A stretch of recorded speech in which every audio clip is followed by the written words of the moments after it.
Hello friends, आज हम लोग देखने वाले हैं दत्तात्रेय कृत अवधूत गीता। दत्तात्रेय जो है वे महर्षि अत्रि और अनुसुईया के पुत्र हैं, पर इनके पीछे एक पौराणिक कथा छुपी हुई है। उससे पहले चलो हम उन्हें जानते हैं।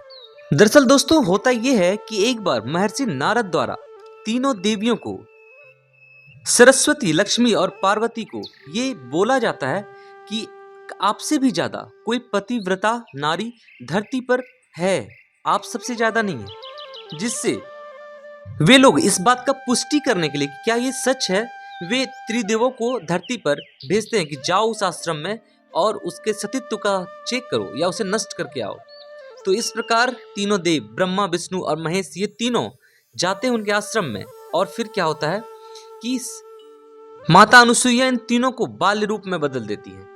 फिर जब कई दिनों तक वे वापस नहीं जाते हैं तो त्रिदेवों की पत्नी वापस नीचे धरती पे आती है उनके आश्रम में और प्रार्थना करती है कि हे देवी, पुनः मेरे पति को वापस से उस स्वरूप में ला दीजिए। इस पर माता अनुसुईया कहती हैं कि तीनों एक साथ लेटे हुए हैं, जो जिनका है वे अपना अपना चुन के ले लें, क्योंकि इन तीनों को बाल रूप दे दिया गया था अनुसुईया के द्वारा।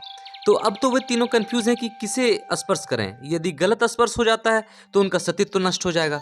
इस पर वे पुनः प्रार्थना करती हैं कि इन्हें पुनः अपने स्वरूप में ला दें। इस पर तीनों को पुनः उनके स्वरूप में लाने के बाद उन्हें वरदान दिया जाता है कि एक पुत्र होगा, तीन पुत्र होंगे। एक तो अलग अलग से ब्रह्मा, विष्णु और महेश रूप में होंगे, और दत्तात्रेय जो होंगे उनमें तीनों समान रूप से होंगे। उनका तीन मुख होगा, एक ब्रह्मा के परिचायक होंगे, एक विष्णु के परिचायक होंगे और एक महादेव के परिचायक होंगे। तो यही वे दत्तात्रेय हैं। और यही दत्तात्रेय नाथ पंथ की शुरुआत में मत्स्येंद्र नाथ के गुरु के रूप में उनको ज्ञान देते हैं। तो इनके द्वारा जो गीता की रचना की गई है वही कहलाते हैं अवधूत गीता। तो चलिए दोस्तों, आज हम लोग देखने वाले हैं अवधूत गीता। उसका जो पहला श्लोक है, जहां पर वे कहते हैं कि महान भय से रक्षा करने वाली अद्वैत की वासना मनुष्यों में, विप्रों में ईश्वर के अनुग्रह अर्थात कृपा से ही उत्पन्न होती है।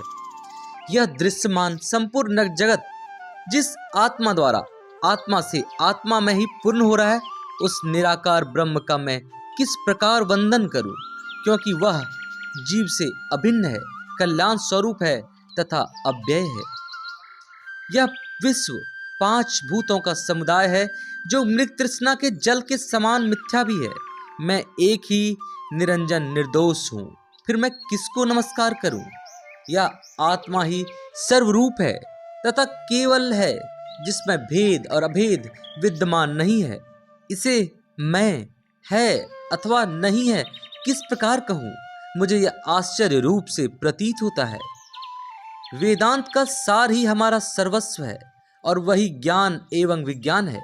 मैं आत्मा हूँ, निराकार हूँ तथा स्वभाव से ही सर्वव्यापी हूँ। जो सर्वस्वरूप ब्रह्म है वह अवयव रहित आकाश के सदृश स्वभाव से निर्मल एवं शुद्ध है। वही मैं हूँ, इसमें कोई संशय नहीं है। मैं निश्चय ही नाश रहित अनंत एवं शुद्ध विज्ञान स्वरूप हूँ। मैं सुख दुख को नहीं जानता कि ये किसको व किस प्रकार होते हैं। मन के द्वारा किए गए शुभ व अशुभ कर्म मेरे नहीं हैं, न शरीर द्वारा किए गए शुभाशुभ कर्म मेरे हैं। वाणी द्वारा किए गए शुभाशुभ कर्म भी मेरे नहीं हैं। मैं शुद्ध ज्ञानामृत एवं इंद्रियों का अविषय हूँ। निश्चय ही यह मन गगन के आकार वाला है तथा इसके सभी और मुख हैं। मन से पार कुछ भी नहीं है, मन ही सब कुछ है, किंतु यह मन भी परमार्थ से सत्य नहीं है। मैं आत्मा को प्रत्यक्ष अथवा तिरोहित किस प्रकार देखूं, क्योंकि मैं आत्मा स्वरूप होने के कारण एक तथा सर्वरूप हूँ तथा आकाश से भी परे निरंतर हूँ। हे प्रभु, तू क्यों नहीं जानता कि तू एक ही है, सभी में समान है, नाश रहित है, ऐसा विचार किया गया है। तू सदा ही प्रकाशमान है तथा अखंड भेद रहित है। फिर तू दिन और रात्रि को किस प्रकार मानता है? आत्मा को तो तुम सदा सर्वत्र एक ही अविचल जानो। फिर मैं ध्याता अर्थात ध्यान करने वाला हूँ तथा आत्मा ध्येय जिसका ध्यान किया जाता है का भेद किस प्रकार करते हो? जो अखंड है उसका खंडन कैसे करते हो?